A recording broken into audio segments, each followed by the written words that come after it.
this morning going in here. It's like, what time is it? It's 2:37 a.m. I went to bed when the sun went down at like 10 to 8, and I slept for 8, 9, 10, 11, 12, 1, 2. So, you know, 5, 6 hours. And as a senior citizen, that's about all I need. So I decided to cook this chicken, these drumsticks that I got from the food bank. So I've been noticing, it's a bit better light, it's a really fuzzy video. Anyway, I've been noticing that my adoptive father was, my adoptive father's father was a fishmonger in Scotland. So he ran a fish shop.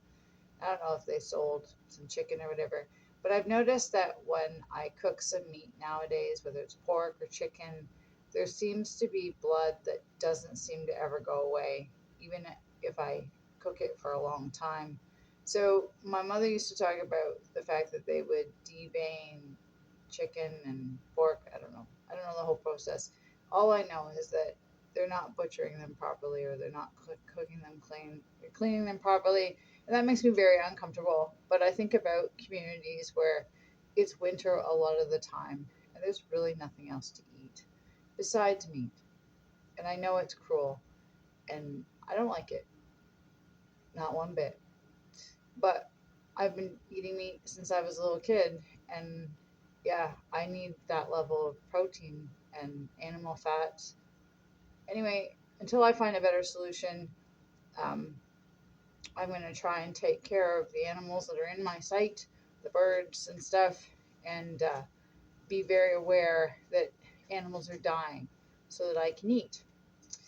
So, on that note, um, I'm going to show you this chicken that seems to be going in the same way as the other meat I've cooked. That even after I cook it, there may be in the oven, I mean, that there may still be blood in the veins or blood in it, which is not healthy. We should not be eating especially stale blood from other animals. So this chicken is from, it seems to be from, not to badmouth them, but maybe bad publicity might get them to do things differently. So this is Maple Leaf Meats in Mississauga, and this is what I'm seeing. So see this pink right here? Now there was always some of that, but if you see at the end, if you can see, there appears to be redness like in here too. I don't think that's how it's supposed to be. Now maybe this is one that would, and it's also on this drumstick as well. See how like that's straight blood under the skin. Again, not humane. I'm not at all advocating for um, meat eating. Um, so what I've started to do is boil whatever meat, including turkeys. Now that's a bit of a trick. You want to be careful how you drain it once you've cooked it, because obviously draining an entire turkey with a pot is very difficult. Um, so yeah, I've been boiling it before I've been baking it in the oven. So I thought I would show you that. Now in this, I just cover the meat. I put enough water to cover the meats, not the full pot, like just down to here, somewhere down to here or whatever covers the meats. And then I turn it on high. If you start with hot water, it boils faster. Obviously, if you start with higher temperature water, it boils faster, which cuts down on electricity and time if you're pressed for time. So what's in here? I have these peas that I also got from the food bank, and chickpeas. And I don't know who's supposed to eat these things, but they never ever soften ever. So this is one bag of them. This green peas. What brand? It says McAnthony's menu. It says. So like I said, I got these from some sort of food bank somewhere, and I've soaked them for hours. I've cooked them. These are the type of peas that you're supposed to soak or that would be my guesstimation. You're supposed to soak them, and then they would be more edible.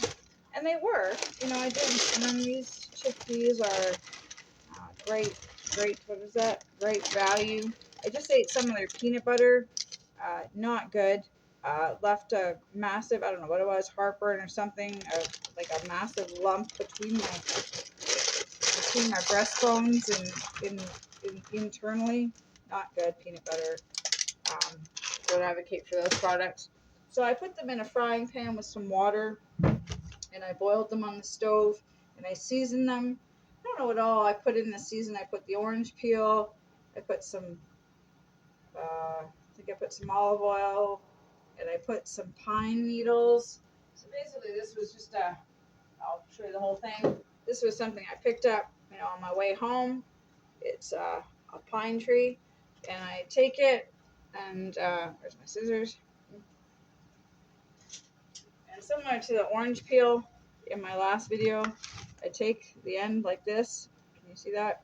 Can you see, where is it? Where is it? You can't even see it. So fine. Oh, there it is.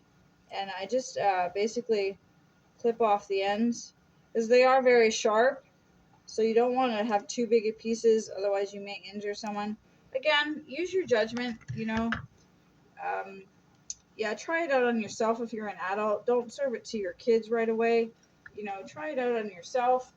And that way, if you warn your children, like we used to eat fish a lot growing up, and some of it had bones in it, fine bones.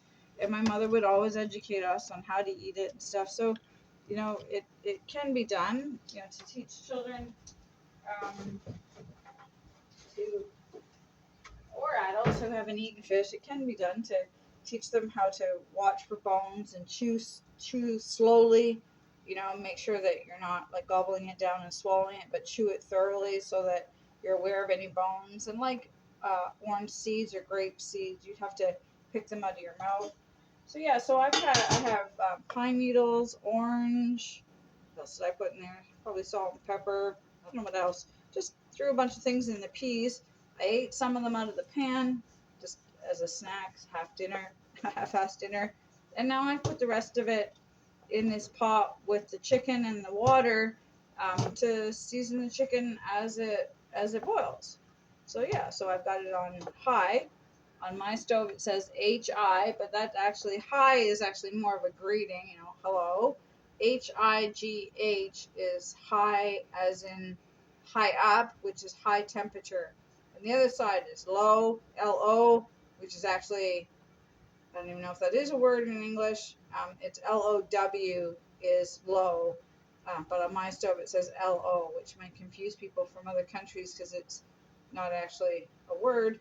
And then it says MED, which is short for medium in the center, which is medium or like half between high and low. And then it says sim on it near the low, which is simmer. So yeah, so I don't know if that's helpful to anyone who's newer to Canada who might not know the temperature gauges. So yeah, so I've started that, and we'll see how it goes. Bye.